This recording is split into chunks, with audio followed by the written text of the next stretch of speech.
What's going on, everybody? Jorge Aquino coming to you live and direct. It's Tormenting Tarmac, the podcast where the enthusiast never dies. Hopefully, your favorite podcast about car culture this day. That's a little, I don't know. I'm hoping that people enjoy it. But you find me right here on March the 7th. It's a beautiful Friday night here on the west side of the PHX here in Bird City, baby. Been raining all day long. Boy, did we need it. Boy, did we need it, man. And it's nice and cool. I'll tell you what, the for anybody who wants to know what the weather report is tonight, I will come through in the clutch and let you know that if I'm not Hey, mistaken. bro, real quick. So my Yes. my shop neighbors next door, they just started doing they're like having a party over there. I'm just gonna run over real quick and let them know I'm on a podcast, or else I'm gonna have to throw in my earbuds. Okay. So sorry, bro. I apologize. It's all good. By the way, As soon as you said we're starting, it started boom, boom, boom, boom. So all one good. second. I'll pause it. I'll pause it. All right. Apologies about the quick pause there, peeps, but I was just wanting to say it is a beautiful and just glorious 49 degrees Fahrenheit out here in the PHX right now. It is nice. It is cool. Probably one of the very, very last winter days we'll get here in the valley as we start to move along into March. That being said, my guest this evening is actually calling all the way from the great state of Utah, which I know that they are definitely getting a lot colder weather. Ladies and gentlemen, that is Taylor Killian. He is the owner and founder of Roads Collective up there in Utah. My brother, how are you? Welcome to the podcast. It's a true treat to have you on, my friend. How are you? Man, I'm great, and it's my pleasure, man. We've been looking to do this for a minute, so I'm Been a stoked to hot be on. minute. I'm Yeah, stoked that you were able to go ahead and make it on too. We had to go ahead and reschedule this earlier this week because if you listened to last podcast, which I would have recorded last night, big shout out to Johnny Lieberman who was on. I'm still getting over a badass little cold, but I'm getting better each and every single day. So here we are. The show must move the hell on, and here we yeah. go. And I definitely did not want to miss out on having Taylor on the podcast. And Taylor, you're doing such incredible things, and I don't say that lightly. You are doing incredible things up there in Utah. But the funny thing is that it's Utah. You're doing great stuff. Remind me, you're around the Salt Lake area, right? Or is it just outside of it? Yeah, so we are 30 minutes north in Ogden, Mm, and Ogden is, outside of Salt Lake. We're kind of ski town, USA. We have a lot smaller feel. yeah. During the railroad boom, it was the, most millionaires per capita in the whole United States. So what Oh, the wow. railroad left behind were the bones of just beautiful Americana and just such Mm, beautiful architecture. And we have so much of that here. And the cool thing is we didn't get the influx of people and cash like Salt Lake and some of those areas did. And so we actually were able to work through government and keep the area from being gentrified in the sense where they just tear everything down and build straight lines and modern looking stuff. I love old architecture. I love old yeah. cars, old things. Um, Modern stuff has no soul, and so Ogden is this. It's on the up for sure. The 2002 Olympics helped with that a lot, and then we just booked the 2030, and we do all the downhill stuff. So the Super G, the downhill, that's all done on our local mountain right here. So That's so Ogden cool. is Ogden is a place where you're definitely on the grid, but can immediately, I mean, a half hour be off the grid in the mountains, far less traffic than the Cottonwoods of Salt Lake and Yeah. all the mountains that everybody knows of, far less traffic than even Park City at this point. Park Sure. City, Yeah. Park City's become just a whole other thing, man.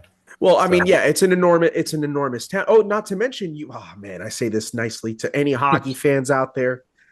We lost the Arizona Coyotes. They went up to Utah, so please take care of the boys up there. yes, But because the Lord knows that Glendale and the city of Phoenix didn't do him any favors, but at the same time they may have not themselves. Doesn't matter. I hope that they enjoy the home up in Utah.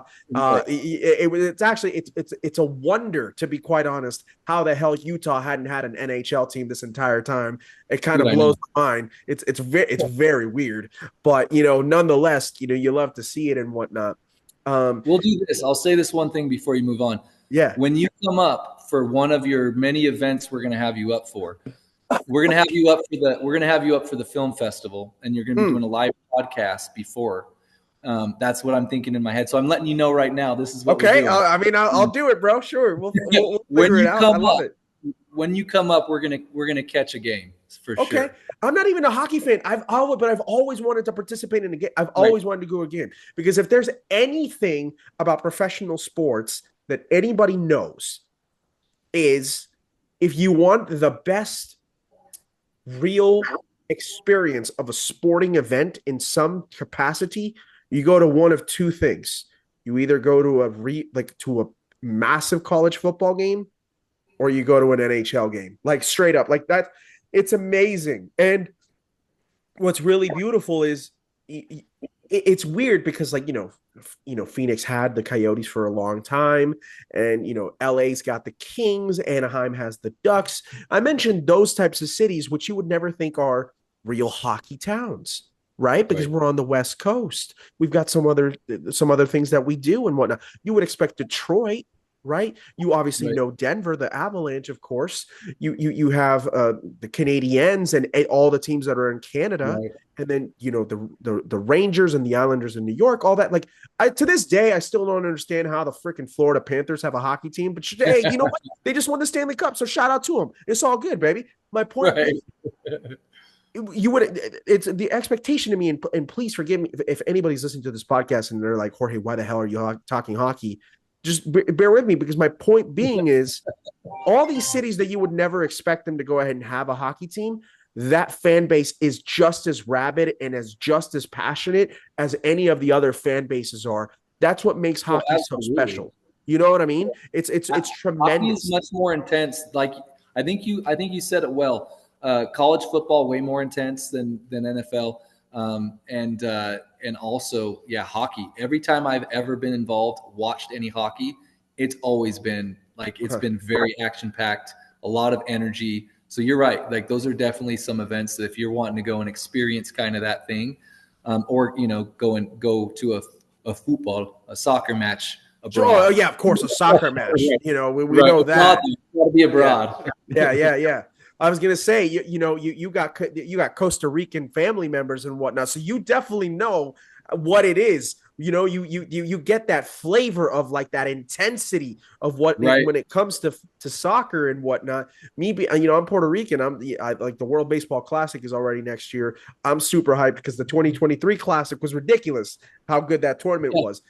But you know, you mentioned where you are in Ogden, and you said that you're one of the ski capitals of the country and whatnot. It sounds to me it's almost like a mini Aspen or a mini Vale, where it's that, but even a little bit more. Um, what's the word? Intimate. Is that how you would describe it? No, so we're actually bigger. We're more of a working population. Oh, okay. What's unique about Ogden is we have the outdoors in Mm, that variety and in that quality, but we're a working class community. I think like 2 or 3 years ago, across the entire country, Ogden had the most. So from the very poor to the very rich, they had the closest, the or the least, how would you say it? The gap between those people and the okay. and the average person is smaller than anywhere in the nation for its size. So it's more balanced. Okay, I like Oh that. yeah, no, this is like your neighbors literally anywhere you live in Weber County, whereas Ogden is, Ogden proper is in Weber. Um, Anywhere you live in that area, you've got a neighbor who is a surgeon right next to you. You've got a guy who's he owns his own repair shop right next to you. You've got somebody who does something in the arts. It's like it's a real living, breathing community, and it has everything. The unique things about our industry is we are one of the only places in the world that have aerospace technology and Mm, also materials technology, from carbon fiber to the types of aluminums and the different types of things they use, all in one spot. So we actually have a huge presence in that type of stuff. Auto Leave and all those products, they're right here in Ogden. So we've actually got a lot of ties in and we've always had this kind of underground car culture. It's Yeah. not your Miami's, it's not even your Arizonas, right? But as people have noticed, not only the creative community in Utah, but the car enthusiast has like popped off in Utah the Yeah. last 5 years. And It's and I it's exploded. yeah, and you're clearly in the middle of that. You're clearly in the middle of that. Boom. You're facilitating. You're helping lead the way and whatnot. And I'm seeing that, bro. And I'm not just saying that because you're on the podcast.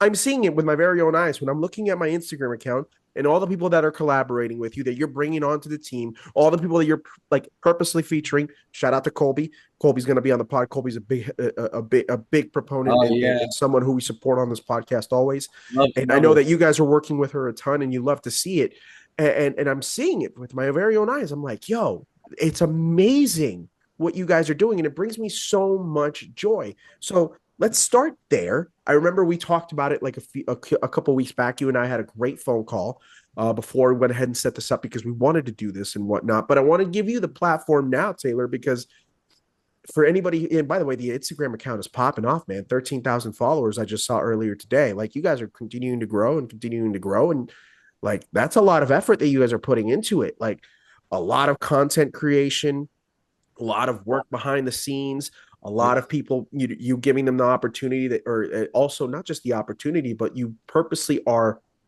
you know, featuring the people who match your vibe, who match your aesthetic and Right. whatnot. So when you start, and it's not just the clothing brand, which is now going to be starting up soon, as we just discussed, but more importantly, it's everything that is encapsulating that. So when you started off Rhodes Collective with everybody, what was the thought process and what was the reasoning and what is it exactly? So people have a better understanding of it.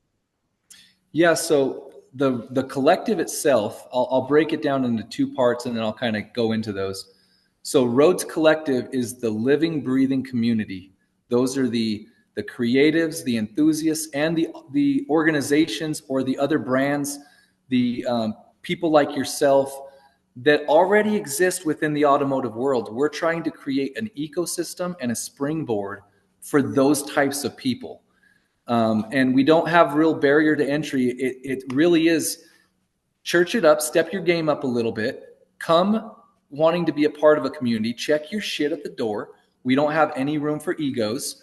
We're not one of these people where it's like to the point of respect all builds. No, it's respect all people, right? Mm-hmm. And don't be a jerk. Don't come in thinking that your thing's the greatest thing ever. The Corvette meme, right?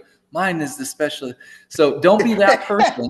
And you've got a community here, and then put out good work, be enjoyable to be around, and you'll always be around. You'll always be invited to the stuff. And so we're creating a real community, and the brand or the business end of it is Rhodes Co. So Right. Rhodes Collective is the community, Rhodes Co. That's the merch, that's the hats, that's the wall art. That's where the community creates, in a way, the product, whether it's doing wall prints with Colby or doing merch with my dream is to do collaboration with Adidas one day, right? So whether it's one of those things or not, the community is what we're using to create the products with, right? So we want people to have an opportunity who have said, I don't know what I want to do, but I'm creative, or I've got this vision and I tried to do an online print thing, and it's hard for me to be the creative if I'm running a business. I can't tell you how many enthusiasts or YouTubers or people that are involved in what we're doing who have said, or I've watched their podcast or their latest video or whatever, and they're like, "Hey guys, I'm sorry, the shirts. I finally got the shirts, but they're terrible. I'm going to refund everybody's money." Or, "Hey guys, I'm sorry that item has been back ordered for 6 months. My printer fell through and I'm switching companies." What a lot of these people realize is you might have a presence and you might have a community, but there's no way for them to continue doing the thing they're doing that got them where they got. If they're going to now start a business, they realize very quickly that if I want this to be quality and I want this to be something it's worth putting my name on, then I have to run that like a business too. How do I take care of both those things? So we're coming in a lot of ways and saying, let us be the brand. Let us do all the heavy lifting when it comes to the product, creating the product, tagging, bagging, and shipping the product, having that whole experience in relationship. You're the creator. Let us do the work for you. Let us collaborate on that. And so, I was able to really quickly say, I'm a creative director. Like you said before, I like taking the artist. This is the photographer I want on the shoot. This is the inspiration. These are the models. These are the cars we're going to use, and it's going to be at this location. So I set up the vision of the shoot, and then I trust that those people I brought them on specifically to help me get the message or the look or the vibe out from what I'm trying to do. So the community really facilitates also the brand. And the community that reps your brand, it's like, the number one thing for a brand that I created before with my wife, it's called And She's Dope Too, was we built a community first. So I already had kind of the model doing that with my wife. And so for this, I've been building it for the past year and a half. I wanted to build a community that knew what I was doing, that knew the whole time I was going to be creating a brand out of this, that understands the style and things that I'm doing, so that when I introduce the brand into the same type of content I'm already creating, it doesn't feel like all of a sudden you're just getting merch on your feed. Like my whole feed's just merch, right? It's the art first, but this is the brand. And if you rock with the brand, right, we've got stuff for you. So that's really what it is. Instead of, taking the approach that so many people do, where it's like, I got an idea, I'm going to start a brand. And that's all it ever really is. I wanted a community also, because when you have a community, things become so much more worthwhile. Yeah. You get excited for things. It's a part of you. You know what I mean? Community is so important no matter what it is you're doing. Having community, that matters. And so that's kind of how we built it. And having the roadmap from And She's Dope Too from before, everything from the documentary films to the film festival itself. We did 28 retreats worldwide. And so we're going to be doing a lot of these things too, where there's going to be, some events that are full on open to the public, but then there's going to be other events that are invite only. And then there's going to be other events where, it's specifically for people to come that night simply to network. So you've got a dentist, and you've got a chiropractor, and you've got, a guy who works in walls, online in trading or whatever. And you've got, a guy who owns a tire shop, and everybody comes together. They're tied together through cars, but you're building connections so that you can grow in other ways outside of just your car stuff. Like, I want this to be something that's living and breathing, and that people feel like I have a real community there. So when I put something out there into the world or something I'm working on, I know that I at least have this group behind me, right? So that's kind of the spirit of what we created it under. And started it with my son. And it's pretty cool because my wife just yesterday told her boss that she's working for right now that she's going to transition over these next couple months, because now she's basically like, my husband's gotten his brand to where now he needs the organization that I do, the administrative stuff. So she's going to transition over, and we're finally going to be able to get this thing launched. So, that's awesome, dude. Congratulations. Yeah, That's amazing. I'm always rooting for anybody that gets a chance to go ahead and tell their boss, it's like, hey, I got a dip right. for better opportunities. I say that as respectfully as possible, but For especially sure. for those entrepreneurs, you know what I mean? Or spouses of entrepreneurs, where the spouse was able to go ahead and launch something and it's actually working out. Right. You love to see it, man. You love to see it. And you brought up the community, and it's, getting a chance to go ahead and share it. Car culture is so interesting because it's one of the very few places where you get a chance to go ahead and share in the really amazing things that may happen to somebody. Like, when your friend buys their dope ass car, or a car that they've been striving for a really long time, you're going to celebrate with them. You're going to be like, oh my God, this is amazing. And you get a chance to, it's almost like everybody won to an extent, right? Because, like, oh my God, that's amazing. I'm so happy that you did it. And then when you do it on your end, they're going to go ahead and be as happy as you were for them and whatnot. Right. That doesn't always happen in so many, in other aspects of it and whatnot. And or when you completed a build, or if you went ahead and got a sponsorship opportunity or working with a brand, we all can kind of like, there's this like special thing where we're all very excited for one another that resides in the culture. It's a really, really, really beautiful thing. And to be able to continue to push that narrative with Rhodesco, like, that's awesome to me. And I'm glad that you're wanting to Thank you. continuously do that. Um, but I have to ask, because obviously, we for anybody who's watching on the YouTube channel, we see the 996 right there in the background. I believe it looks to be guards red, I would assume. That's not the only car. You also have the Focus RS. I remember being in the chat the other day. Where is it at? Oh, But so that was my Jeep from when I was in high school. My I son love just it. picked it up from my parents' house. It's been sitting there this whole time, Yeah. and he literally started it right up after just getting a battery. That's the 4.0. It's Jeep's best, most bulletproof engine. Yep. He flushed out all the fluids, changed them all out, and it's running great. And so he's just working on getting all the seals I replaced. love But that. yeah, and then that's his Evo 4. I was about to Um, say, I was like, that's definitely an Evo back there really quickly. I was like, that's yeah, not a Mitsubishi Mirage, everybody. That's definitely a Lancer Evo, either a 5. I thought it was a 5. It's a 4, clearly. That's yep. sick. How long has he Yeah, had that Evo? Because that's what that you when were we able to go ahead and get that over here? Probably what, 2020, maybe?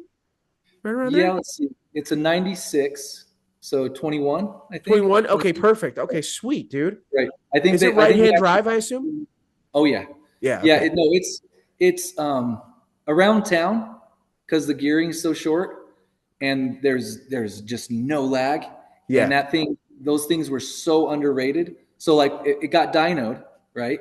Stock. I mean, the guy who built it before, he picked it up when he was stationed in Italy. He Mhm. flew to Japan, picked it up, It's brought always the it. military guys. That's the thing. Right, That's the key, everybody. If you're going to go right, ahead and buy one here in the States, buy it from a military dude who already had it imported over here. That's the right. move. Right. So he took it to Italy with him, and he was stationed right by the Momo factory. So literally, it has a one-off Mitsubishi Rally Art one-off steering wheel. That's Um, sick.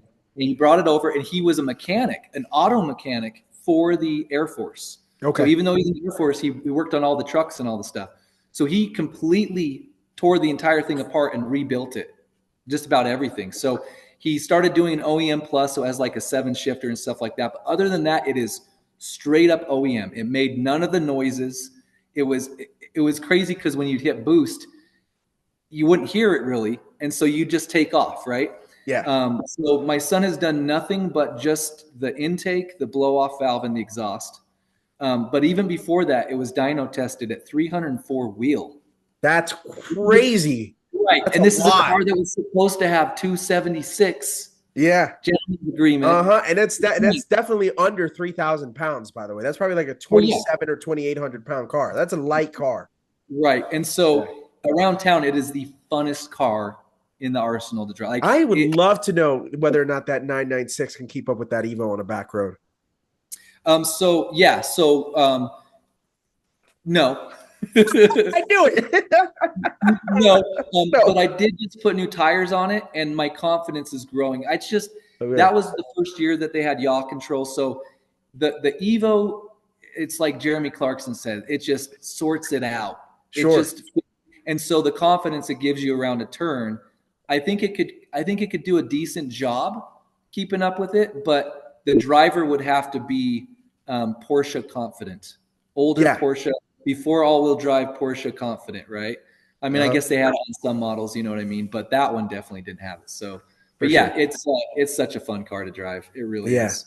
I'm telling you, Evos are sick, dude. Like, I will like it was a special time in the mid to early 90s into the early 2000s when the Evo was really out there doing its thing, WRXs, and then when we finally got the real STIs here and whatnot.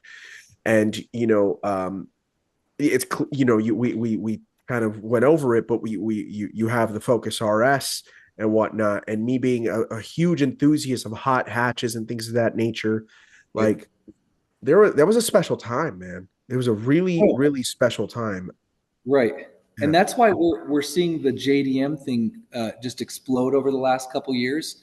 And the respect from all of the different, like we talked about this before, the respect, they used to always be Cracker Jack box toys. Right. Now I'm getting respect from the hot rod guys, the muscle car guys, the exotic guys, all of them, because they're hitting their stride, right? The 90s for JDM was the mecca. And Uh-huh. it was all of the cars that were competing with each other, the things they were putting out there. I mean, think about this one thing. This is wild. At one time, Mitsubishi had the VR4 Galant, the VR4 3000 GT or GTO, the Evo, the Eclipse. Like, what? By the way, They that's had just the cars. That's just the cars, bro. Because remember, they had the Pajero, and Zero. then if you wanted to go ahead and be dope and like go off roading, you could get a Montero. Shout out to the Right. Mitsubishi Montero, right? Like, And that's what I drove when I was in Costa Rica because of everything course, down there if came from if Europe. you are They're out all there in diesel. any if you're out there in any of the Latin American countries, like whether it's in like Central or South America, or you go to Puerto Rico, or I would assume that the Dominican Republic and Cuba are the same way.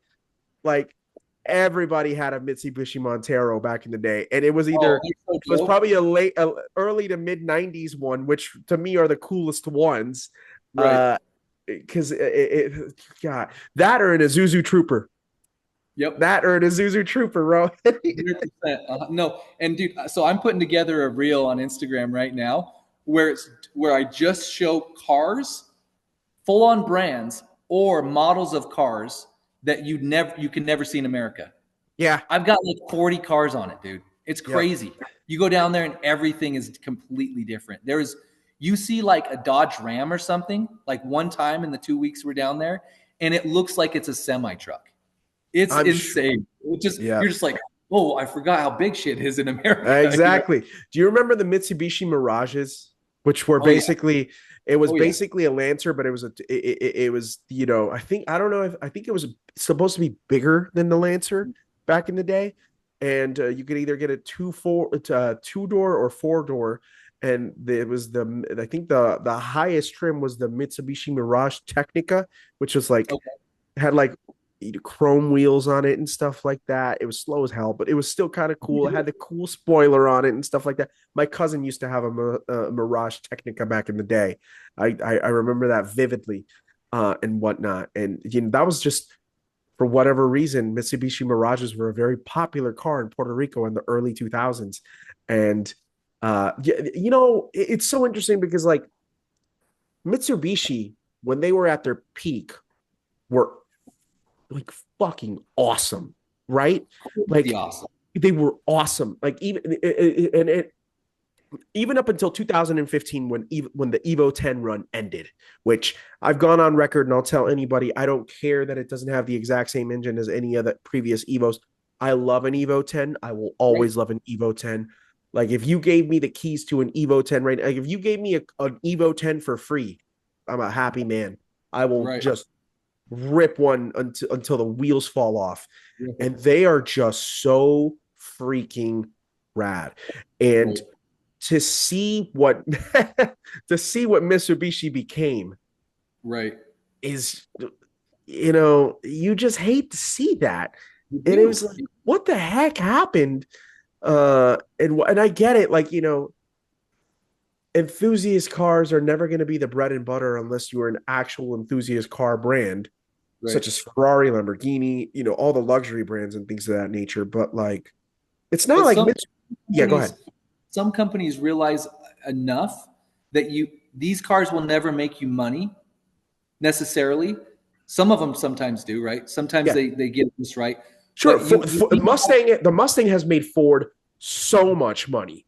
right, So much. right, The Corvette has made Chevrolet so much money. right, Are they the breadwinners of those brands? No. Are right, they money makers? Yes, right. 100%.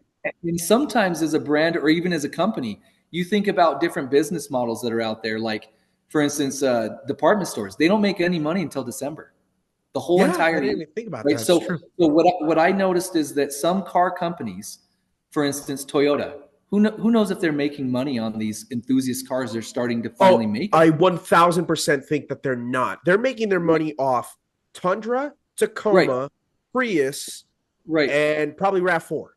But what does it do for Toyota? It makes them, for us, the enthusiasts that don't just like the cool off-roaders they make, Yeah. it makes them relevant and it makes us excited about their brand. So Right. sometimes you make things to hype and to elevate your brand's status in the world that matters, and the people, because regular car people buying regular cars and just living their regular lives and don't not caring about cars like we do, they're not the ones out there going like this to help people buy into a brand or whatever else. And so you creating something for the people that are doing this like we are right now, Yeah. some brands realize, oh, we can't completely stop doing that. And that's Toyota. That's the GR program. And I'm so grateful for Toyota for doing that. Like I told my wife, I go, hey, babe, once we get this up and going and I can buy you a fun little, just like your little mama car, I'm probably getting you a GR. I'm probably going to get you, or I'm probably going to get you an 86, right? I'm Yeah. like, it's an amazing price point. I don't need to do anything to the power. You'll love driving it just to drive it. It's fun and sporty and it drives amazing. So like Toyota has done something as far as like me never really wanting to buy. I've I've never really wanted to buy a Toyota except for a certain import Celica that I would want. I would want. But now there are cars they're making that I want to buy. I would, if I was going to buy a sports car today, I'm probably buying the manual Supra. And with what they're able to do with that engine is what we're starting to see people, basically the potential of that motor. It's Sure. like, dude, that for the price point, that's probably the car I'm getting. Oh, I mean, it's insane. That BMW inline six is Right. just probably And I one of don't the care about greatest. all the other. Right. They had to come. That car doesn't exist if they didn't come together. So cry all you want, complain all you want. What involvement did you have at making that car come to life? Thank you for even making it. It's like you said about the RS when we were in our pre-conversation. Ford did a terrible job marketing it. Nobody knew what it was. America isn't into rally. America doesn't understand you know people over in England and in Europe know of the RS.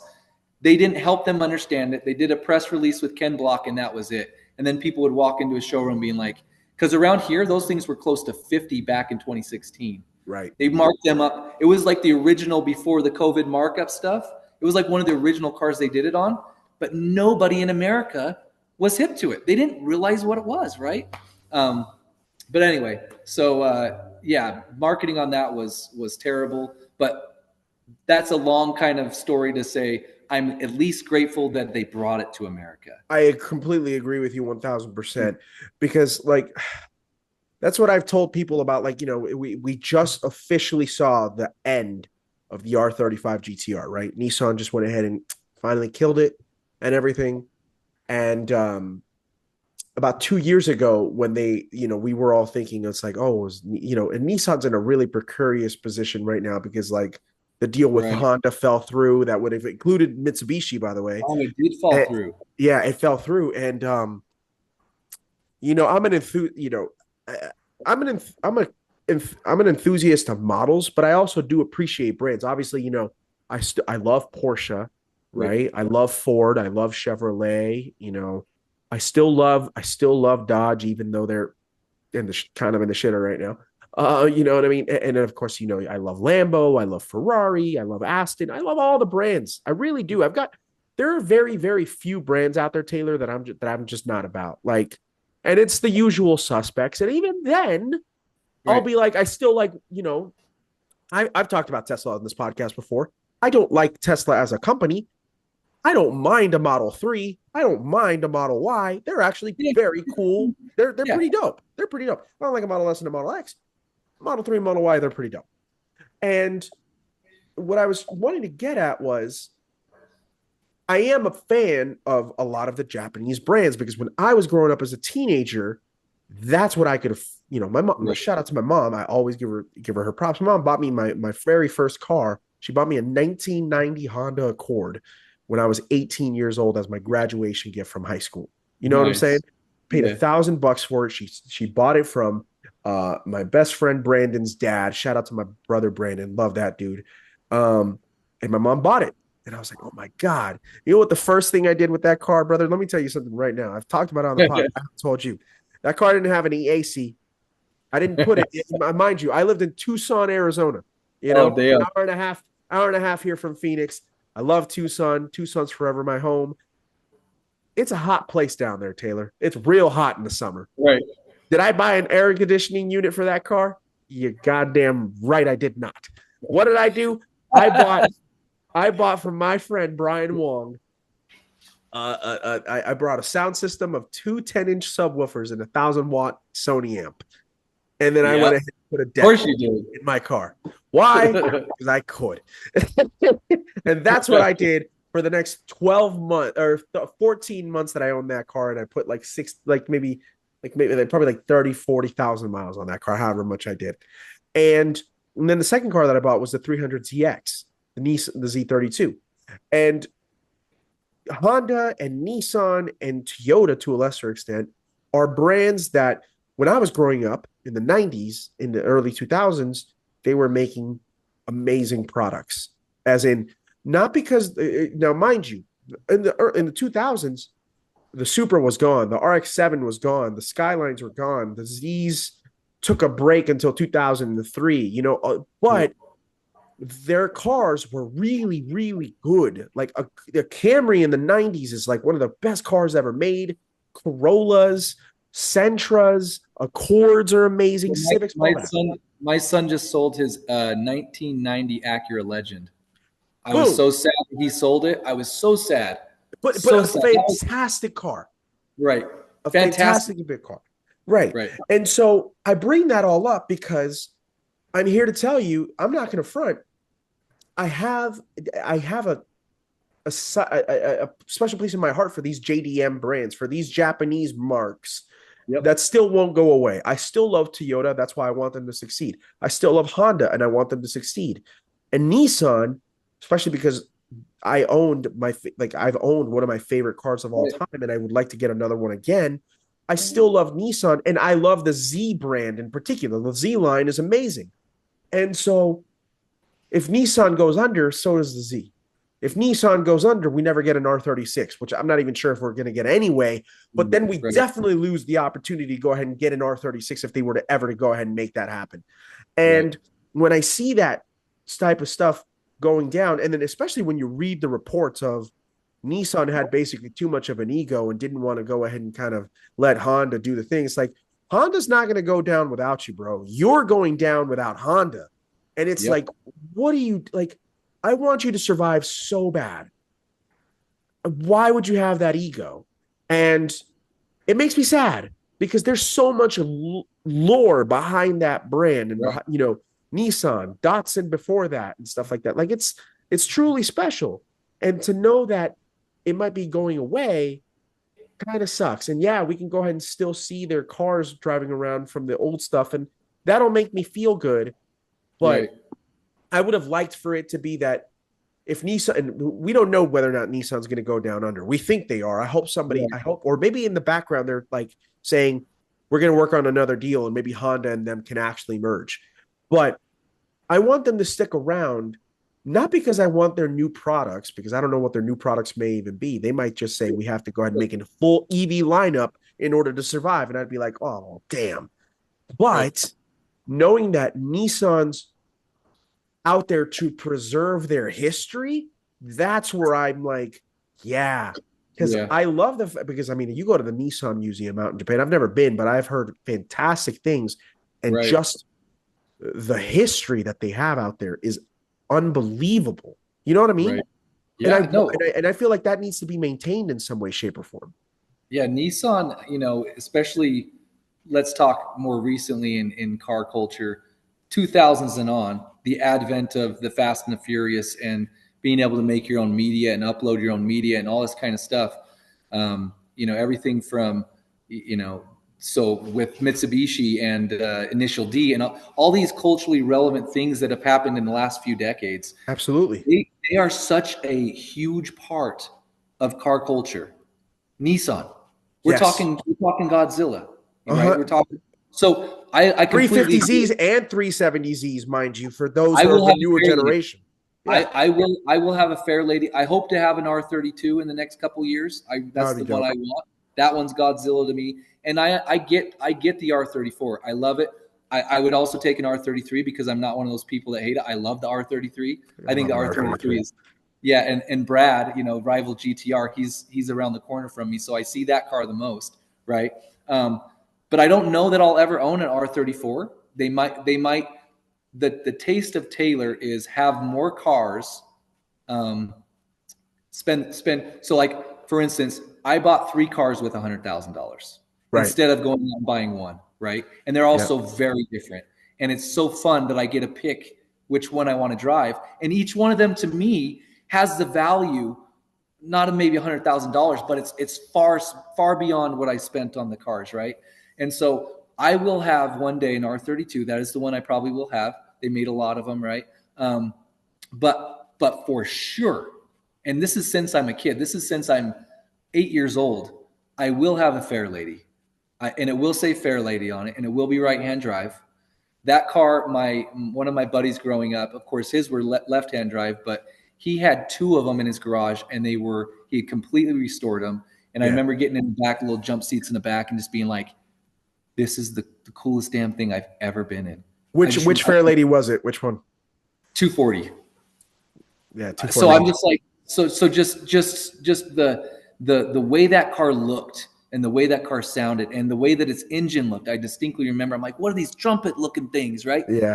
It was such a moment for me in my car experience Yeah. that like, and I see them today, and of course they've gone up a ton in value, but Yeah. rightfully so. I love that freaking car. I Yep. absolutely love that car. Listen, man, you're preaching to the choir, brother. I mean, I owned a Z32 300ZX for 3 years, Right. and there's not a day that goes by that I don't think about that car. Actually, God damn it! Shout out to my friend Andrew who sent me a post. There's this dealership out in Japan. True story for anybody who's out there. There's a little PSA. If you want to do it for yourself, or if you want to go ahead and throw any donations over to the Tormenting Tarmac Foundation, um, there's this dealership out in Japan. It's a right-hand drive Z32 Fair Lady over there. That's twin turbo with the extra back seats. And although it's an automatic, I don't really care. And they're asking, and this is not a joke. I triple checked this multiple times. It's for sale at 99.50, 9,950 with shipping included to get it over here to the States. Oh Now, wow. I assume that you would have to go ahead and then pay to register it and go through customs and all that. But when you're at 10 grand for that car already, whatever's going to go ahead and cost you afterwards to go ahead and get that into the United States will probably be worth it because of what you went ahead, how little you spent on that car. Right. And the kilometers on it are low, like really low. And I'm just like, so again, for anybody who's interested, do it for yourself. Or most importantly, if you want to go ahead and donate towards the Tormenting Tarmac Foundation, we are accepting donations at this time. And I will absolutely make that the official Tormenting Tarmac vehicle, 1000%. I love a Z. Listen, I love Z's, and that's what I was trying to get at additionally, because I mentioned 350, I mentioned 370, I mentioned current unofficially 400Z, Right. which, you know, why would I want to see Nissan go under and then think about like, oh man, we could have gotten another Z after that or R36? And that was so going down to my point. In 2023, we all thought that Nissan was going to announce the R36, and it was just yet another facelift and another refresh of the R35. And people complained about it. That's all they complained about. It's like, Right. and I said for that entire time, I was like, guys, I understand your frustrations, but we might get to a point that There's R35 no is going to go on and we're not going to get an R36 right. because Nissan was already kind of on rocky footing there in like 2023 and whatnot. And here in 2025, now it's like, okay, Nissan's about to go bankrupt. They're losing If I had to everybody. bet on it, if I had to bet on it, that I don't think they're going to do one. I don't think they're going to make it. Yeah, It's a scary it might thought. be, it might be like something happens and they partner with somebody or get bought, and then they start on the come up in 10 years from now, and then build another enthusiast car. But we're going to have that gap. I don't think we're going to see this in the next few years. I just don't. Neither do I. I think I Unfortunately. hate to say it, but I think that I don't think we'll see another GTR. I Yeah, I don't really either. don't think that we will. I think R35 was it, and a hell of a run. I mean, a hell of a run. In particular for just the R35 itself, but then obviously R34 is the goat. R33, which I adore. I'm with you. I'd buy an R33 before I ever thought about buying an R34, even though pricing on R34 seemed to kind of be balancing out a little bit, Taylor. Like They're still so high. I mean, they're high. I mean, they're They if you're went paying, so high that it pulled all the Sylvias with them. Like it was dude, just every S15 out there is like dude, dumb money, and I'm just like, you're out of your freaking so mind if you're gonna pay crazy, like right? whatever they're Yeah. asking for an S15. But like, it's still a special car. But I mean, Yeah. it's just 150 grand for a Skyline, for an R34 Skyline. That's a ton of money. It's a ton of money. Right. Where you're looking at FDRX7s and you can get a really good one at like 45 grand, and you're like, my brother in Christ, do you understand the price discrepancy that's Oh, going on and between these and and cars? and it doesn't do enough for me more than an RX-7 does. It doesn't do enough for me more than, for instance, I love Evos not just because Evos are just like I think they're amazing. I think that Right. they're monsters. But guess what? They have 4 doors. I can fit all my kids back there, and it's been my choice. Like it's if there's ever a car I get every single version of, it might be the Evo because I love Mm. Evos that much. My first one was the first year they brought it to America, the 2003 Evo 8, and I built it to my exact specification and then Mm. literally sold it. And So let me ask you this question. my son loves me less on days that he remembers that. I'm He serious. lets you less on. I mean, I would show you if I showed you photos of this, you'd be like, most people are like, "Oh my gosh!" Not even Evo fans, and they're just like, that's the Evo right there. Like that Yeah, thing, you did perfect, right? I 100%. anyway. Well, So let I me love ask you. you. No, Evos are the tits. They're the tits. I got two questions for you. One, Yeah. what's your favorite? What would you say is your favorite Evo? So that changes every now and then, Fair. but so I'll do a little grouping kind of. Um, it was like everyone else, the 5, but then I kind of like the 6 because if I Sixes are could have cool, dude. The six right. is Oh, cool. right. And it's got a different enough layout than the 4 and 5, whereas the 4 and 5 look very similar. Yeah. Um, the last couple years, though, I've really, really been into narrow body cars. Mm-hmm. So some days I love the 4 the most, actually. And the front, just the front, the 4 is my favorite. Yeah. The 5 gets a little boxier and stuff like that. I love that the front lip, the way that it looks like it has these little scoops and stuff. And I Yeah. think that the little fangs in the grill. I think the 4 front end is my favorite. Right. It's really aggressive. It's really, really cool. It's Right. really cool. Because But if like I had to have one, I would take the 5 because they made less of it uh-huh. by almost half. So, and this is what's cool about Evos too, is you look at some of these cars, even the GTRs, they made so many. The Evo 4 next to the 8 and 9 and 10, right, which started going worldwide. The Evo 4 was the most made Evo before the 8, 9, and 10, and there were only 10,000. The Mm. Evo 5, there's only 5,000, right? That's a very small number. You're looking at GTRs, you're looking at all these other Japanese cars, and outside of like the Acura NSX and stuff like that, they made more of them than almost any generation of Evo. Yeah. So the Evos have come up a lot, and I don't ever see them really going down because they simply have not a collector amount, but they have so much closer to that for the regular guy that it becomes almost like a collector figure. You get what I'm Sure. trying to say? I So completely understand. 4, 5, and 6, those are the goats of Evos. And then I love the 8 and 9, then probably the 7, and then Mm-hmm. then probably the 3, and then the 7, and then probably the 10, and then the 2 and 1, or The maybe two one. and one, the two and one are very interesting because it was like very, very early 90s Mitsubishi. And oh my God, what was the car that it wasn't the Mirage, and the Galant was bigger. There was a Right. car that was smaller than a Mirage, and it wasn't the Lancer. because the Lancer existed, but those two particular Evos don't have the what I think most enthusiasts would recognize as what eventually became the traditional Evo shape. They're a Right, little bit right, more curvier, if you will. They're not as yeah, boxy as what the 4 became, and then 4 through 6 in right, particular, and then seven started to go ahead and make the trunk kind of stick out a little bit. We saw that yep, more with Evo 8 and Evo 9, and then right, 10 went back to boxy all around. right, Uh, Evo 1 through 3, it's an interesting shape, but they're right. still cool nonetheless because like that's the They're beginnings of cool. it.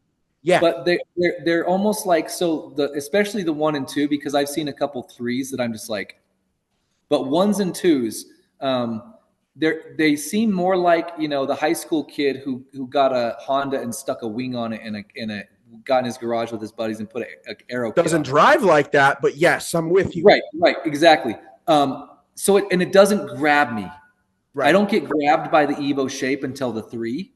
And even those have to be done right. And then the 4, 5, and 6, I'm just like, take my money, right? Yeah, Because I, 100%. I just I love I just love Evos, They're and so stock for rad. stock. Whenever I've done anything stock for stock with my buddies or somebody I meet on the street or out cruising the Vard is what we call it, Washington Boulevard here is we cruise the Vard. The Evo stock for stock has beaten everything, every GTR I've seen up against it, every WRX, anything stock for stock. It is like from the factory, like just the meanest. It just seems to Mhm. be the most, I don't know. And that engine is just bulletproof. You know what I mean? The iron block, it's the Yeah, 4G63 is such a legendary engine. You know what I mean? yeah. So it's cool because when my son got this, he got all. What's cool is he got all the trinkets. So everything that the Evo buyer bought from the factory, or when he bought it from the factory, he got the keychain with all the charms on it that have the engine code and the little engine block, and he's got the little icon of the car. So the guy had all of the things that he got from the original owner in Italy or in Japan. So it was just super cool that my son has all this stuff. And dude, I have to send you photos. I'm going to do a reel here soon. My son has my dream room. Like he's a 16-year-old kid, and every wall is covered with just everything you can think of. It's so That's freaking cool. awesome. That's rad as hell. I love that. Okay. So I think I'll agree with you on the Evos. I think 4 through 6 is probably right up at the top. I would say that probably 9 and 8, 10 for me, and then 7, and then 1 through 3, however one you want to Yeah, I mix think them up. that's kind of how I broke it Yeah. down. Yeah. Yeah. I'm 100% with you. Now, I do want to ask because you mentioned that you got one of the first Evo, like when Evo 8 got here to the United States in '03, you bought one straight up then and whatnot. So I was What the was it? second. Yeah, it was. I got Oh, the you were a first year. second owner. So okay, cool. Yeah, Gotcha. I got it after 2 years. Yep. Okay, okay. So you would have bought an '05 still like, and then I think what first year of 9 is '06, if I'm not Yep. mistaken. Yeah, right. Yep. Okay, so you're right there. In 2003, obviously, Too Fast, Too Furious rolls up, right? May of '03. And that was the first time we had seen an Evo 8 on big screen. Like, that was Where'd where you it made get its. Eagle from? Right? Yeah, The quote. I love that. Damn, Brian, where'd you get an Evo from, bro? What was that? What was one boy's name? I What don't was even his? remember. He was just Uh, he he was was the ludicrous and bald. fat. Yeah, but he was the bald Asian dude. Oh my Yep. god, I'm blanking on his name right now. But shout out to him. I got to Um, use that. I got to use that line in a clip. You know what I mean? you In a reel. I you got to do, use that. you really do. But when you saw that movie and you see the Evo 8 on screen for the very first time, So and I was the you know, 7. In the yeah. movie, it was the 7. Oh, that was was that a 7? Yep. I So thought it was that's an why it was 8. like that. That's why he was like, "Where'd you get this from? They don't have these in America." Yeah, no, it was the Right. 7. It's got the little slits on the front You're bumper on the side. just got schooled on the pod, everybody. I apologize for my lack of knowing shit. That's my bad. But okay, so we see an Evo 7. I apologize. But what was that like? Because me as a 13-year-old, when I'm watching this movie, the first thing that I was more, with anybody who was watching that movie, we all saw the R34 at the beginning. We're like, oh my God, Right. this is wild. But like seeing an Evo on in the movie was just like was almost as impactful and whatnot. So you were a little bit older than me. Right. When you saw it, you probably would have already been driving and stuff. What was that like to go ahead and see this car on screen for the very first time and then see them drive it the way that they do throughout that movie and stuff like that? What'd you think?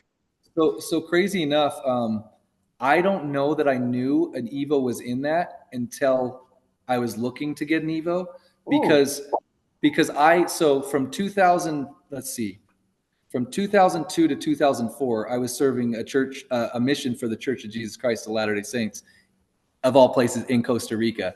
And so I came home and I'm watching it at my homie's house. I didn't get to go see it in the big screen, even though like number one, we were there that the opening night, right?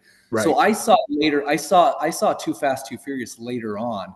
And when I came home, you're gonna laugh at this. When I came home, I was looking what muscle car am I gonna get? Because I grew up muscle cars. Okay. I grew, Okay. I grew up my dad singing "Little GTO" like Yeah, that. That's how I put my that song is such a banger, bro. I put my little so my daughter Shiloh. I have a different song for each one of my kids. My daughter Shiloh, I sang and Noah, my son, I sang "Little GTO" as one of the songs I would sing like as our bedtime routine because that was my dad. Three deuces and a four speed and a 389 and so for him it was GTOs, Chevelle Super Sports, right, and Barracudas.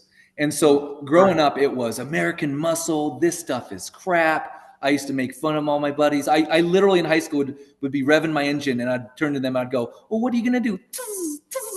Right. So I was that guy. I come home off my mission and my buddy's fully immersed in the tuner scene.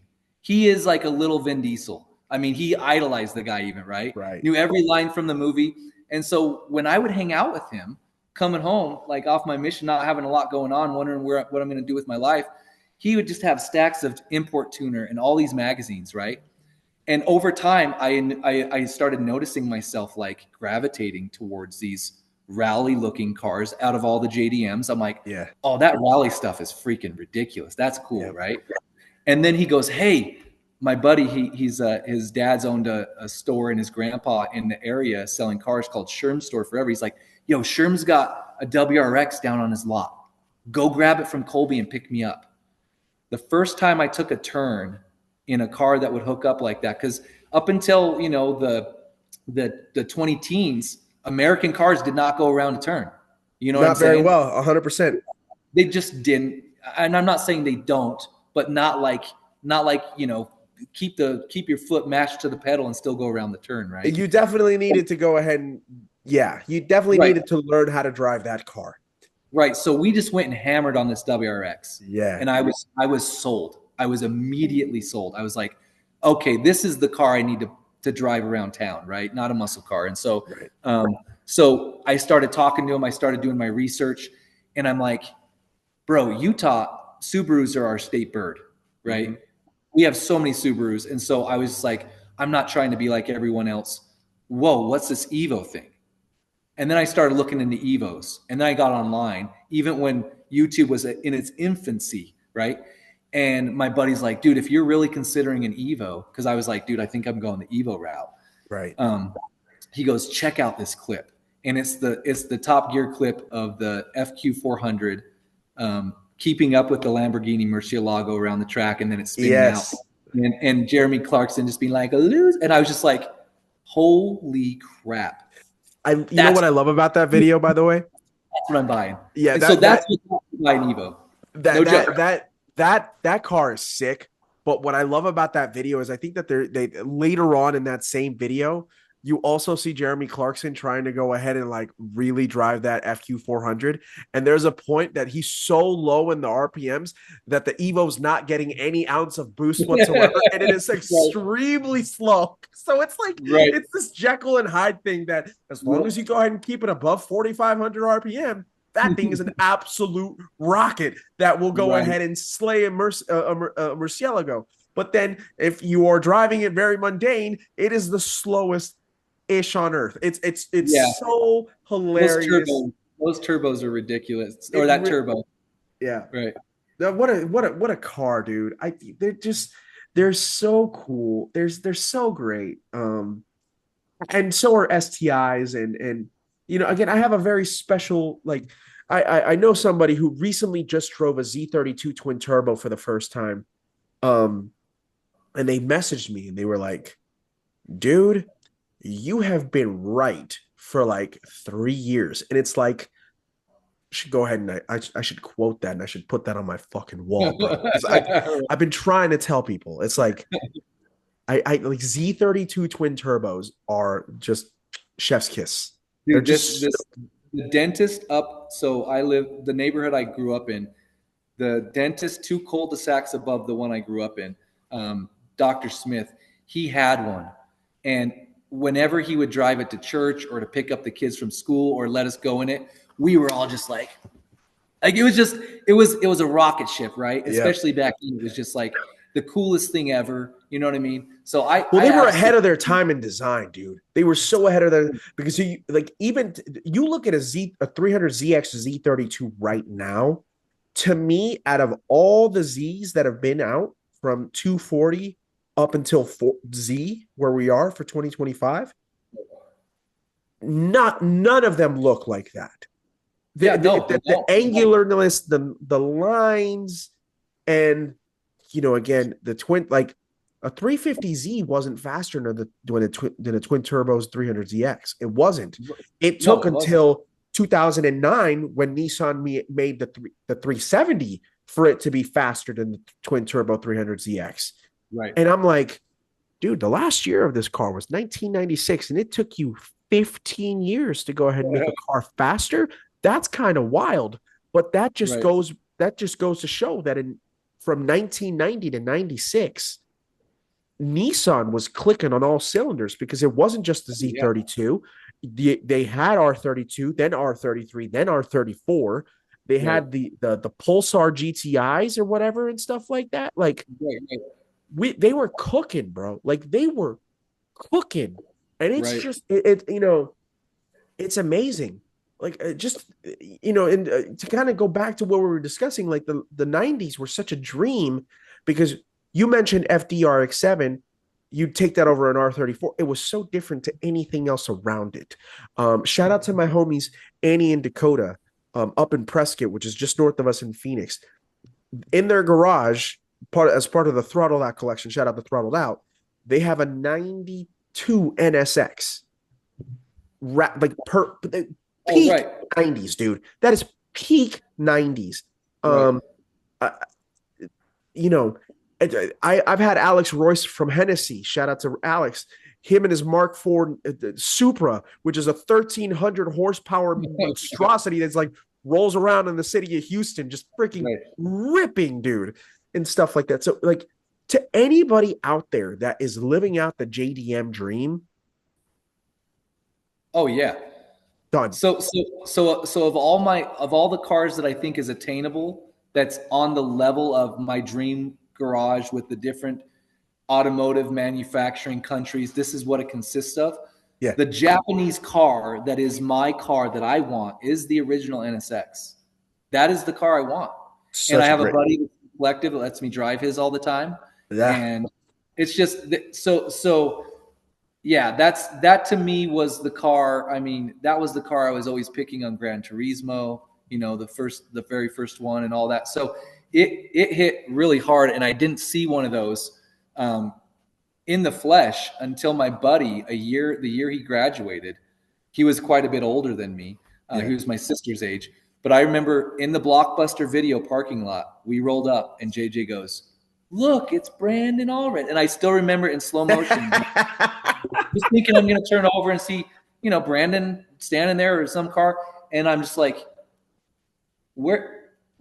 Oh my gosh, did you see that? And he goes, yeah, that's Brandon. And I'm just like, Everything's in Brandon slow has an motion. NSX. He has it to this day. He's had that car for, I think, 24 years, 23 That's rad. years. So yeah, it's really cool because he never sold it. And I reached back out to him because JJ said, I think Brandon still has that. So we've rekindled a friendship that we didn't have a Yeah, lot because he's a bit older than me. We've now become friends all these years later because of cars, right? I love that. Just Yeah. what a time. I'll never forget this little time. at the time that I had the Z32, my one of my best friends in the world, his name is Luis. And I know he listens to the pod every once in a while. So shout out to Luis. Best man at my wedding, actually. Nice. So when I got my Z32, he bought also his first car, like I think he may have bought it like right around the same time I did, or maybe a little before that. And he bought, I think, a 97 or a 98 Eclipse GSX, right? So Right. if you're in the know, there's the regular, I think, a regular Eclipse, Eclipse GS, the GST, which is the one with the turbo, but it's front wheel drive. And then Right. there's the granddaddy of them all, a GSX, which is all wheel drive with the turbo, which is, and I don't want to say this out loud without knowing if this is actually true or not, but it's basically a detuned Evo Yeah. engine. It is, right? Yeah. Because it was making And about all, like, and all the Eclipse guys, they want the Evo Turbo. That like makes the car complete. It's a yeah, little bit bigger, right? But no, you're in a lot of ways you're right. And how funny is this? The very first turbocharged car I ever drove was a Talon. there you go. When the Talon was out, and so DSM. I mean, I have our Roads Collective mechanic. Shout out to Samboy. His name on Instagram is DSM Sam because dude buys so many DSMs and so many cars that are in that vein. He buys them, imports them, and sells them, and he holds on to some of them, right? But that's kind of how we first started talking. Was just like we got an Evo, asked him if he wanted to do the throwout bearing for us. He was like, I would love to work on your Evo. I've never worked on one yet. And so we immediately became car friends. He drives drift out here at our track locally. And so he'll definitely start being more involved in stuff. But yeah, the very first turbocharged car I ever drove was a Talon. So if I was ever to get an Eclipse, I would actually get a Talon just because of that core I memory love that. and because I can't find one that's like mint or clean or Mm, anything even close. And I don't mean clean in like you don't drive it. I drive everything. I'm one of those people that drive my stuff. I mean driver spec, yeah, but good driver spec, right? One to yeah, where you see in the parking lot, you walk around, you're like, dude drives his car and it is so good. I can't find one for the life of me, bro. right. If I'm I can telling you. find one, if anyone hears this, you see one, hit up Roads Collective's DM, man, because I'll jump on I for craps and two giggles was tone. looking. Oh man, Yeah, so I was good. looking for eclipses just for him, even though he wasn't asking me to, but I did it anyway. Just because I was like, "Hey, listen, I'm gonna make you spend your money, bro, because I'm a good friend like that." And so I found one, but they're like 50. They're starting rough at like 15 grand. It's like, damn, Yep. they went Yeah. up in price, bro. And that's Uh-huh. like, I mean, good for them because they're a great car, and that was the Great. thing. And so I remember one of the first, like, we were well on a Sunday afternoon, we were hanging out, and then our boy had a I think an '06 350Z, and so he pulls up right next to us at the light. So, you know, they gave each other a nod. I'm riding shotgun. I'm like, all right, Luis, let me go ahead and just buckle up real quick, make sure like chick chick, all right, seatbelts in, let's go. And light goes green. He's got it in first, drops the clutch. Luis stalls it. And I was like, I look at him and I was just this look of disappointment. I was like, damn it. And our boy in the Z pulls away, and then Luis turns the car back on and freaking revs it up and then drops the clutch again, and he's able to go ahead and actually not stall it this time and gets into boost really quick. But that's the thing. As soon as it got into boost, Taylor, on GSXs, they're not slow. Like they're No. not. Their Eclipse GSXs aren't slow in any way, shape, or form. I don't care what anybody tells you. Like we caught up way too quick, and I was Right. like I know Luis can drive. Shout out to Luis, he can drive. But that GSX was fast, dude. It just and again, I recognize that, especially now in the days of what I'm doing with Tormenting Tarmac and stuff like that. Like I'm saying a 240 horsepower car was quick and stuff like that. Mind you, I've gone around the canyons over here on the east side of Scottsdale in a McLaren 720 doing God knows what. But there's something about a light car being it's from 200 to 300 horsepower that A does hundred give percent. 100%. it just gives you it. Like it's like, oh man, like shout out to my boy Alex, his 77 911 SC Targa. I mean, it's not anything fast or anything like that, but it's so perfect. It is so planted. It's so good. It's quick enough. It's just like it's right. It's just Right. it's revvy. It's fizzy. It's like Yep. I love this. It's and that's what I think I get more of an appreciation of more now. Mind you, I will always down for something fast. Oh yeah, Always. speed is obvious. Yeah. Um, um, to get thrilling speed um, in the newer cars, I feel like you've got to go to a level of almost supercar You do. Which because is why because I love Lamborghinis, by the way. That's what still makes Lamborghini so special right. because you can be driving a Lamborghini, in particular a V12, let's say an SVJ. Let's use it as an Aventador SVJ. I haven't driven one, but I've ridden shotgun. I've recorded in a podcast in an event Oh, SVJ, really? and it was Yeah, amazing. It was right, amazing. Let me be the first person to tell you. And what I loved about that is at 45 to 50 miles an hour, I'm still getting this like rush of like, oh my God, this thing, that engine sounds so dumb that right, it's just like I am having the thrill of we're going not that fast and I am still having the time of my life. Same thing right. happened with an LP 640 where I was like, we're cruising on the freeway at like 75 miles an hour. And I'm like looking over at the owner of the car and I'm like, God bless you for having this car, dude. Like you know what I mean?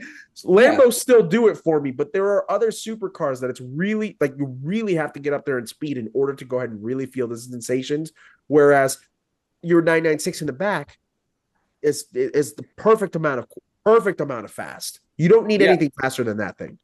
Well, and that's like me and my buddies were talking about that the other day, and call us old or whatever. But when I want to go for a drive, Yeah, that just under 10 pounds per horsepower ratio, you use all the power your whole drive.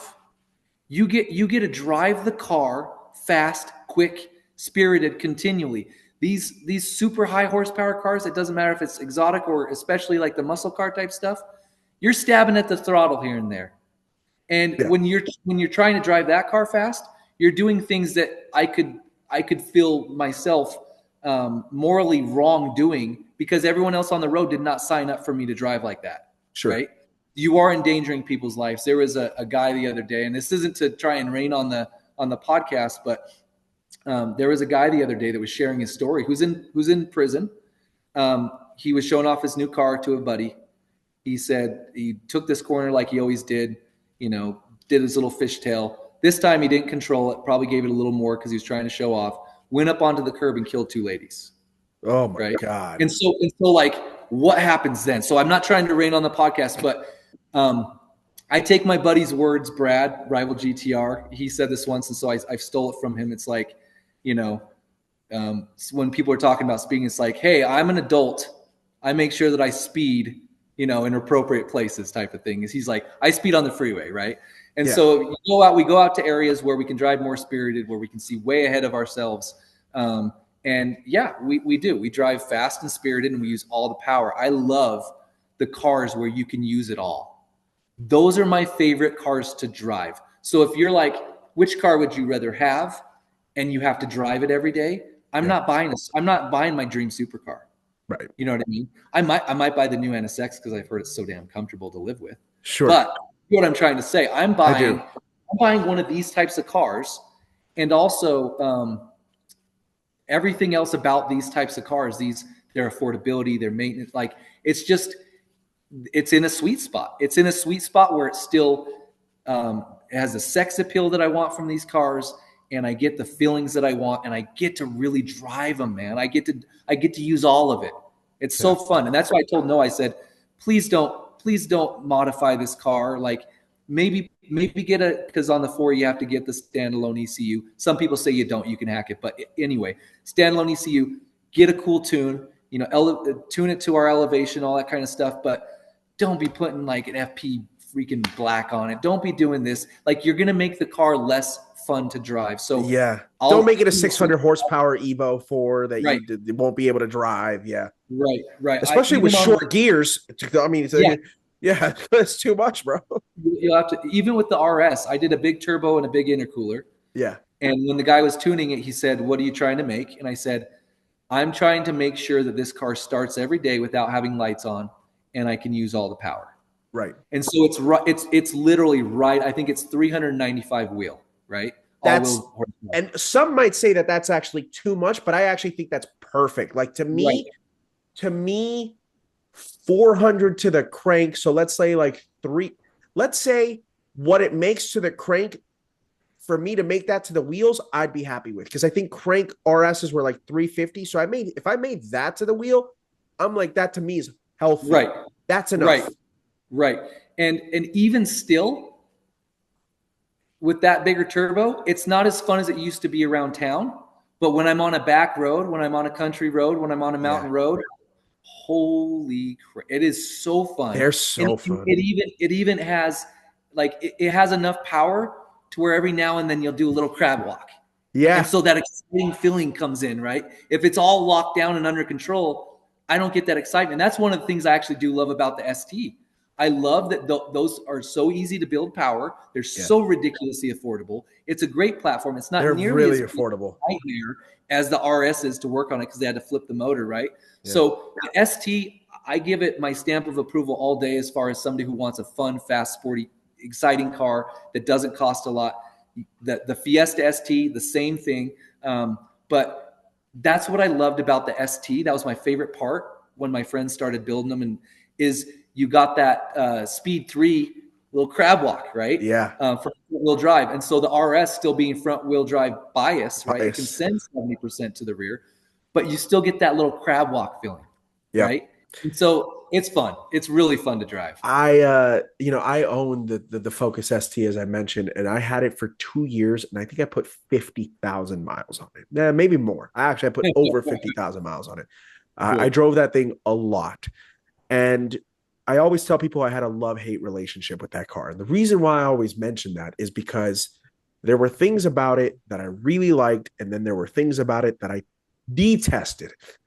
Now, some of the things and it was definitely a Focus ST thing. Whereas if I would have had the Fiesta ST, I don't think I would have had that many issues with it. But like one Right. of the things that I personally didn't like about my Focus ST was the fuel economy. The fuel economy was horrid, and not because and the reason why was because it had such a small fuel tank. Like I think it was like an 11-gallon tank, maybe a little more, and Right. I had to drive real slow to get over 300 miles to a tank. And I'm Right. like, yo, dude, I can't do this in a Focus ST. Like, a Focus ST is not slow. It's Yeah. not slow. It's a 250 horsepower hot hatch. Like, it's Right. quick. It is that's what it is. And you're Right. not meant to drive it slow. So, how am I supposed to be driving on the freeway in sixth gear and then doing 60 in order to make sure that I'm getting above 34 miles to the gallon? Because if Right. I'm driving normally, I'm doing like 26. And I'm sorry, in a car this small doing 26 miles to the gallon, it's not feasible. It's not Yeah, good. no, the fuel economy is not great. Fuel economy sucks on those When I cars, dude. drive the RS, when I drive it modest, when I'm doing a lot of miles and stuff like that, I'm gonna say um, 20 miles to the gallon. I'm getting 24, Not bad. Better than I right? expected. Almost Yes. exactly 24. But as soon as I start stabbing the gas at all, it's down around 20, It's like total, right? And that's with a lot of stubborn. highway miles too, right? It Yeah. is. The fuel tank, I think, is 12 gallons. It's It's small. a small fuel tank, and It it's really infuriating. And is. my car had a recall on it where the fuel tank was kind of shrinking, if you will. So Oh, like, really? so they had to go ahead. I had to send it to a Ford dealership, and they were able to replace it and stuff like that. But even then, it was still getting horrid fuel economy. Right. And then when you're Right. driving, like, because over here are in the city, our freeways are usually 65 miles an hour, but everybody goes about it at like about 80 and stuff like that. So let's say I'm doing 75 to 80 in sixth gear. Right. Bro, I was well above 2,500 RPM. And so I'm like, I can't, this doesn't make any sense. It's a freaking hot hatch. And then on top of that, Taylor, so you know the weight of a Focus. Focus Yeah. is somewhere about the 33, 3,400 pounds. So that's my least favorite part of my car. They're That like heavy because yep. the Fiesta's way lighter. Yep. Like at least probably like a good 500 pounds lighter, maybe Oh yeah. 600. At least with the RS though, You have the power, like you have a bunch of power because you're making like Right. about 350, let's say, crank. In the Focus ST, you're making 250. So I was only making 250 with 3,400 pounds. And I'm like, Right. this shit is slow. Like, or at least, and I shouldn't say that. It wasn't slow, but you really had to be out somewhere where it Right. was curvy and you had to be up in the RPMs in order for you to go ahead and get that thing going Yeah. and Yep. really build up momentum. Because if not, then you're just like, yeah, this is kind of a heavy car. Yeah. So that was the hate that, and then the stupid Bluetooth. Like I had like Ford Sync from 2014. My Right. brother in Christ. I mean, I know you had Ford Sync. I think your Ford Sync was better than mine because you had the Well, next they generation. have the CarPlay upgrade now. Oh, So thank the good Lord, because that the ST didn't, man. And I hated it. Hated it. And there were times where I'd have to go ahead and like reset the battery in order for Bluetooth to reconnect again and stuff like oh that. I'm like, man. Yeah. I detested it. But then I loved it when I was in the right moment, when I was at the Right. right place, and I'd be like, Right. oh yeah, I love this car all over again. It was such an interesting, and that's why I always said to myself, oh, and by the way, I'll say this right now, and I know you can attest to this. The Ford Focus SC and the Ford Focus RS have the worst turning radius I've ever experienced in any hot hatch before. It's terrible. I They- was they- just telling my buddy when he was taking me out in his, I was driving his Z06, his yeah, six Z06, and I flipped around in our building's parking lot, and I go, "Oh yeah, I'm not in the Focus, right?" And he's just because he's all, "Oh, this doesn't have the best turning radius," and I turned and made it, and I was just like, "Oh, this thing," I'm like, "That car right there has the worst. the It's worst." terrible. It's Yep. terrible because, and again, it makes sense as to why it does. Because for anybody who's never owned any of the high performance focuses, whether it be an S tier and RS, Right. Taylor can attest to this. Um, the what do you call it? The when the tire is a little bit more inside, going inwards, there's the camber. The camber's aggressive on the Focus STs and the Focus RSs. The Right. camber is real aggressive because it's meant for autocross, in particular in the ST. And, well, even an RS is even more aggressive and whatnot. But also the front tires on an ST were kind of wide. And again, the steering rack Yeah. is it's there's a lot of play in it, but it's not like you don't have to do 18 rotations. It's literally like Right. two rotations and it barely goes, and you're like, oh my God, I can't make this turn. You gotta do like a 15-point turn if you want to do a Oh, U-turn I've become a downtown. master at seeing way ahead and knowing if things are going to happen or not. Right. Absolutely. Like totally. Absolutely. And I don't let me know this because I've asked a couple people this and I've gotten the same response. Backing that car up and being straight, Mm. where you feel like you're even with the lines or whatever. You know how us car guys do things. The hardest car I've ever gotten to sit the way I want to, more than any other car I've ever driven. I Yeah, don't know if that's for the RS. It's literally I'm like, am I? And I'm even using the back, and I can't seem to figure out the science of getting this thing straight. And a lot of it has to do with how wide those front wheels are. which You know, which still makes it stance they're not wise look narrow. amazing. Yeah. Yeah, they're not narrower. They're Yeah. not. Looking at So the car from the back sometimes like this, they look like they're wider than the rear. It's just crazy. it is. It's a very interesting car, but when you look at it though, like here's one of the things that I'll always say: the Focus ST, especially the later years of it, stance wise, so ace. The RS is even better because it's way wider, and then the color choices that what color is your RS? So this is pretty crazy too. So I ended up buying one where, so I was shopping for them, and the prices had not come down. So you're still They were like still 30, like 38, 40, 39? yeah. And Yeah, I'm yeah, just like, yeah. there's no chance, right? I'm doing this. I found one for 36, low That's pretty miles, good. and they're starting to come down now. But the You one can that I find one on found, Cars and Bid for like 26 grand. They're right, getting with miles, but they're coming right, down right, they finally. are coming down. Yeah. And I'll tell anybody if you want a car that does what the Evo had done, kind of, and the WRX does. You want some other Get an options. RS. It's going to be a little more rare. They only brought 12,000 to all of North America, including Canada. So, and they only did it for 3 years. It's Ken Block written all over it. He designed the drift mode button. He was the one that talked for it. I was watching an interview because I had heard these stories, but then I was watching an interview with Ken Block, and he's literally explaining when he told them, "I'm driving an all-wheel drive rally car. You have the technology. You're doing these cars in Europe. Why are we not selling this in America?" So he was literally, it was not going to happen. It was not going to be on their global platform.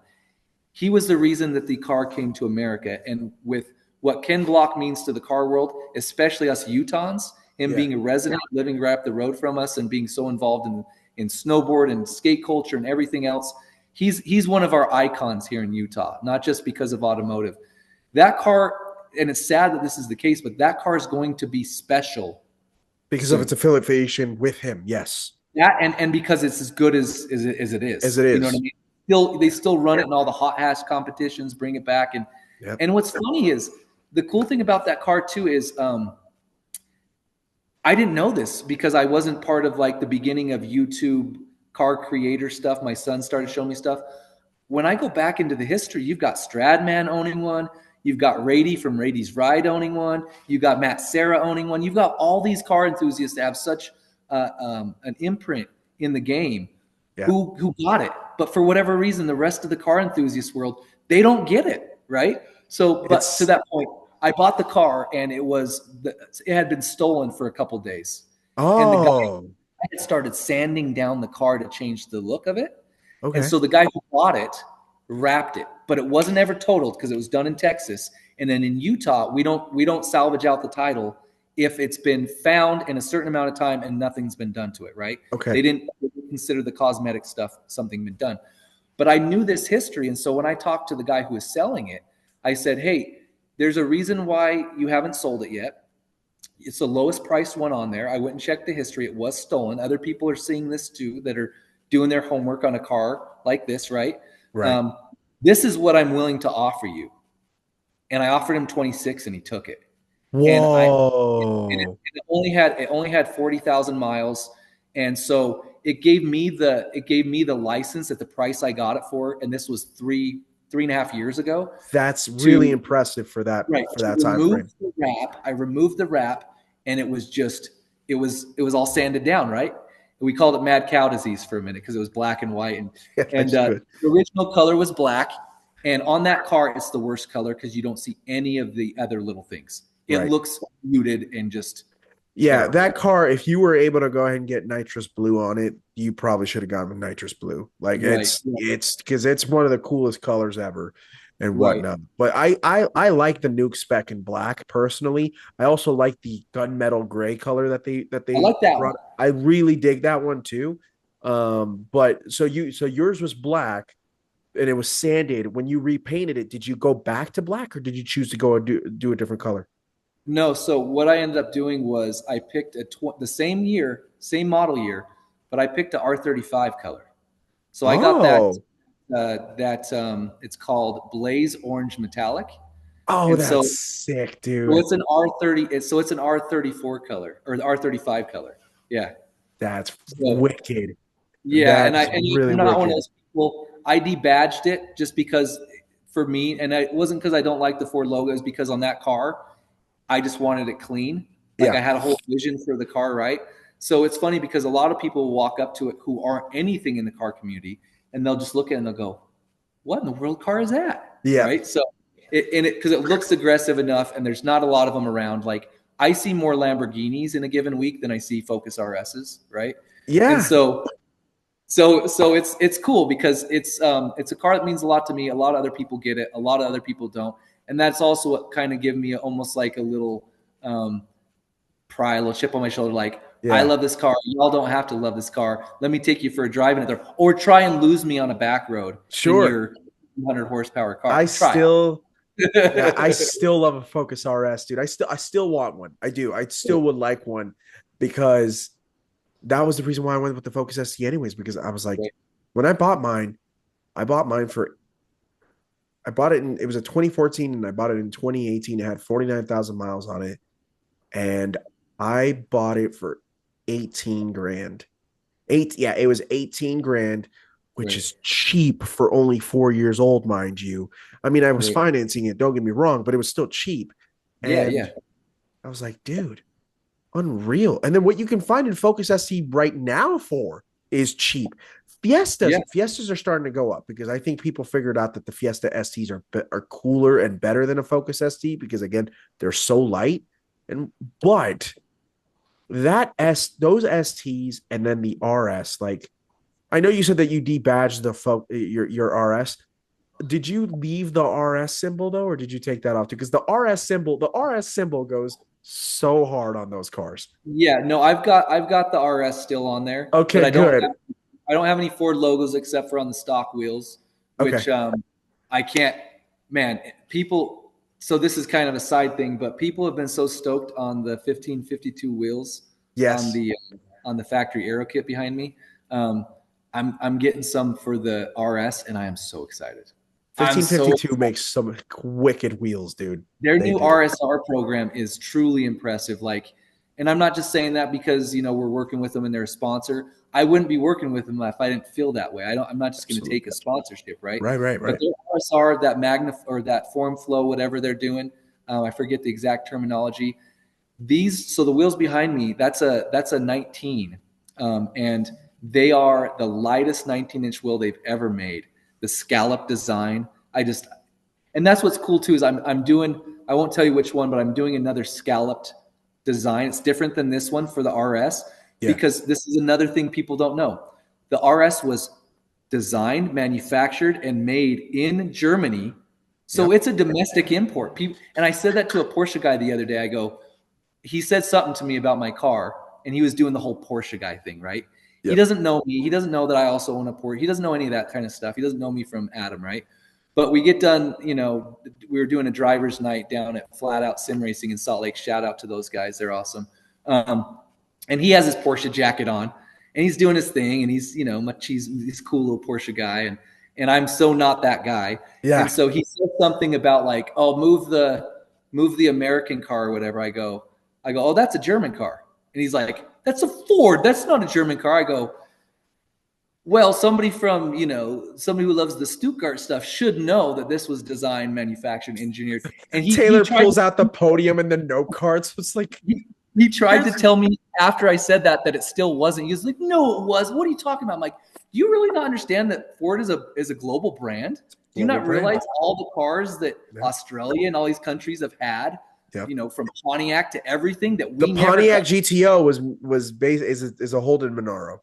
Right, right. Yeah. And people don't realize that a lot of American car manufacturers in certain other countries have more respect for those cars and pride than we do over here in America, right? Yep. So Yep. anyway, it was just funny because he wanted to kind of flex on my, even though I wasn't doing anything back. It was just funny for me to say that and for him Yeah. to literally be in disbelief. And then the other car, his buddy was just like, dude, you didn't know that about the RA? Yeah, that was. And he's just like, I want to oh. say, isn't the Toyota GR isn't the GR Yaris also like built in the UK? Like It might be. I'm pretty sure that let me just triple check this, but I'm pretty sure that it's assembled GR Yaris. Let me just make sure that I'm right on this. Uh so okay. It's assembled in Japan, but I could have sworn that maybe it's okay. Well, I apologize. It's the Yaris is built in Japan, but I could have sworn like there was like a UK thing Is it where maybe the Supra? no, it wasn't the Supra, but there you know what? It might be one of the old Focus RSs. It might be one of the old Focus RSs or even the new because Oh we don't yeah, have obviously here the the Mark Focus and II? F Fiesta they were discontinued in 2019 or Right. 2020 and whatnot, but they still continued to make the Focus ST and the Fiesta ST in the UK. Right. The And I Mark think II is the like Mark II is a UK car. that car. All of the good content of that car I see coming out of the UK. So it might be the Mark II. It might be. It might be. But yo, Taylor, can I just say it's been an absolute treat tonight, brother? I Oh, appreciate dude. your time. It's been lovely. It's been such a fantastic conversation. And before I let you go, there's a question that I always like to go ahead and ask the newbies to the pod. And I think you're going to be able to give me a fantastic question because of everything that you're doing up in Utah. But I'll ask you it anyways. What does car culture mean to you, my brother? Oh man, what car culture means to me. To give you a real answer, I'm gonna think for a second.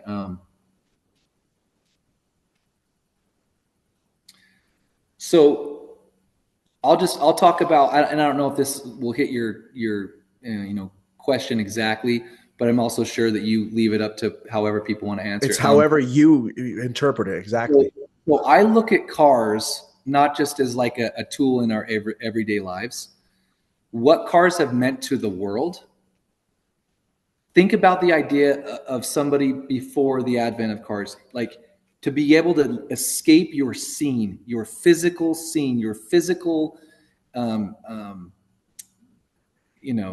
world, and be gone and be on a journey somewhere else like that. Right.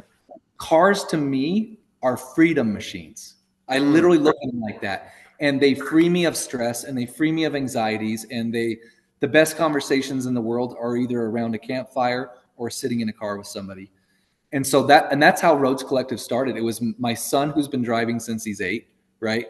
But when he finally got his permit and we could be on the open roads in the daylight together, we drove all the car every single day we were out driving, and all he wanted to do was row the gears. And so, my son and I, we've rock climbed a lot together. We've snowboarded a ton together, mountain bike. We've done all the camping. That was our whole world forever. But as soon as I saw that he had the car bug like I did, and then he's even taken it a step further. He's even more than I am. He's like you, bro. He knows the engine codes for all the things, and he knows if that's a Mark or if that's the Evo 1 or 2 instead of this and these. Oh, those ones you don't call them by that generation. You call them a Mark 2 or a Mark 3. He's like you in that he like knows the pedigree of the cars and all the different stuff. I don't know it that well. He knows cars he's not even interested in, like you, right? And so when I noticed he had that, I was like, okay, I can start shifting some of that focus to this stuff. And then when we started bonding in the conversation, we were having such deeper conversations. We're not having the same conversation doing laps on our snowboards. right. He's out here and I'm doing, but when you're right next to each other, it's such a bonding tool as well. And so to me, cars are freedom machines, and car culture is a way, like it's such a worldwide thing. It's a place to bring, again, everything's for people.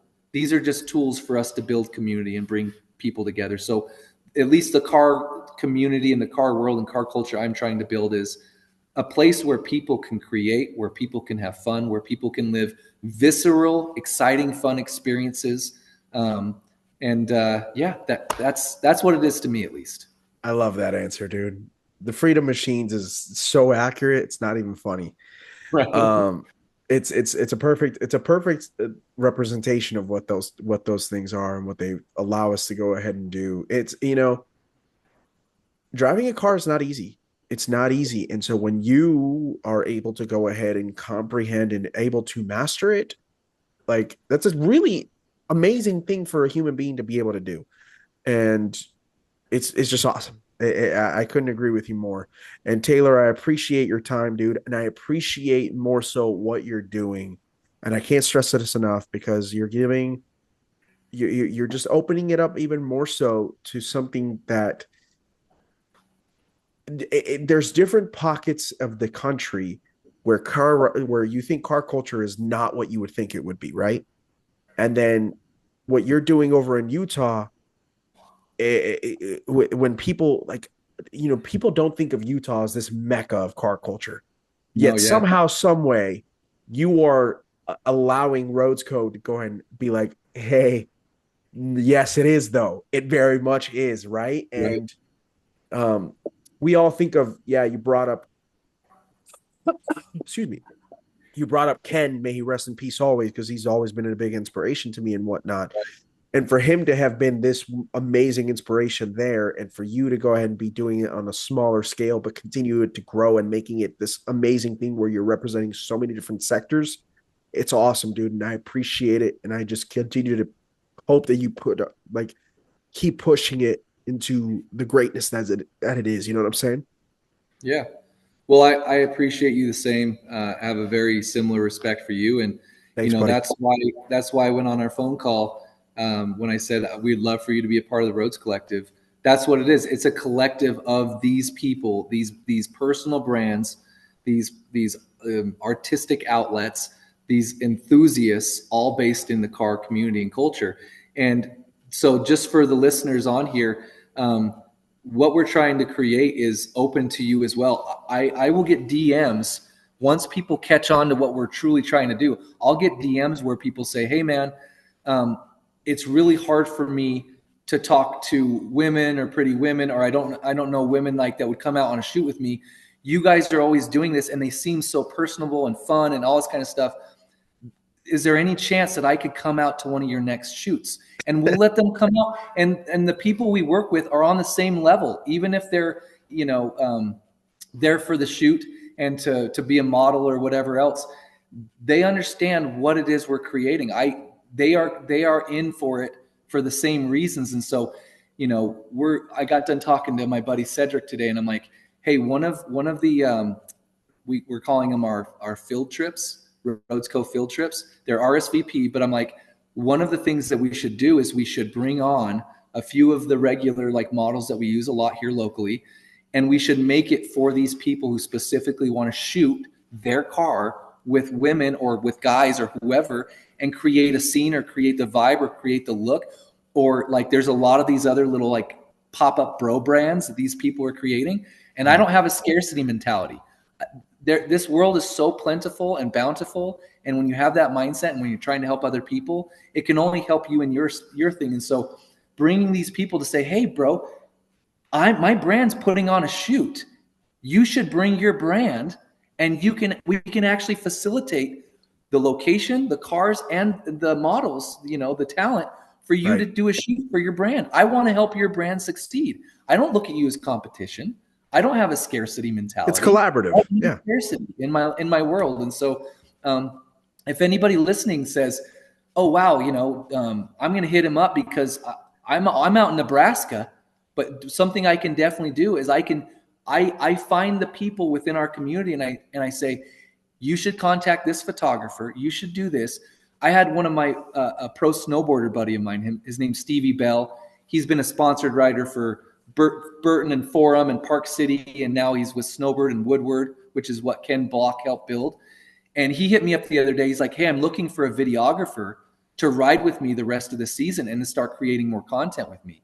I immediately went to my buddy Fernando, who does most of our video content and a lot of our photo stuff, and who also snowboards and does stuff for the local mountain resorts. And I immediately put them into touch. So that's what I'm saying is I want to help other people and their vision and the things they want to create succeed, whether we have our branding on it or not. I don't care. I want our community, I want the car world to be more excited. I want to create what I want to be a part of. I Right. want fun stuff to do. I don't want it to be the old cars and boring cars and coffee where the same cars come and it's every week.